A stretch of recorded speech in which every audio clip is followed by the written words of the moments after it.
Tofu nemá na Slovensku i v Čechách vybudovaný veru najlepší imidž vďaka značke Lunter, ale vieme, že tofu nie je ani mdlé, ani bez chuti a ani náhrada mäsa. Naopak je chutné, výživné a pre masy ideálne.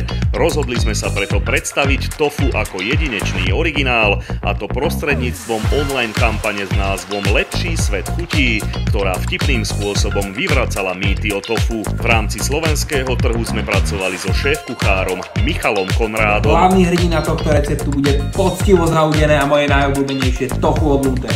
Výborné kari nabité zdravou bielkou.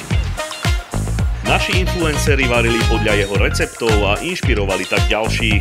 Cielene sme vybrali takých, ktorí nemajú kuchársky background, aby sme ukázali, že príprava tofu je skutočne jednoduchá a zvládne ju každý. Šialený vedec mod Activated. Len, že to skúste nezjesť predtým všetko. Naše videá mali všetko. Chutné a zdravé jedlo, dobrý vibe a humor a niekedy ešte trochu viac. Čo je viac sexy ako muž, ktorý rúbe drevo? No predsa. Muž v kuchyni. Podobný koncept sme vytvorili aj v Čechách, tam sme ale kampaň namiesto šéf-kuchára postavili na Benovi Kristovaovi, ktorý je známy propagátor rastlinnej stravy a zdravého životného štýlu. Občas si říkám, že bych to chtěl vrátit zpátky, víš, tam než jsme ty a já posílali druhý hobby. A výsledok?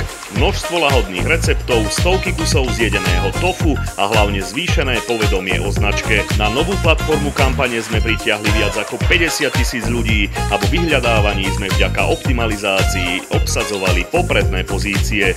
Kombinácia plateného a organického zásahu fungovala perfektne. Lunter vám prináša lepší svet chutí a ešte aj chutnú inšpiráciu vyskúšať denne niečo originálne a nové. Dobrú chuť!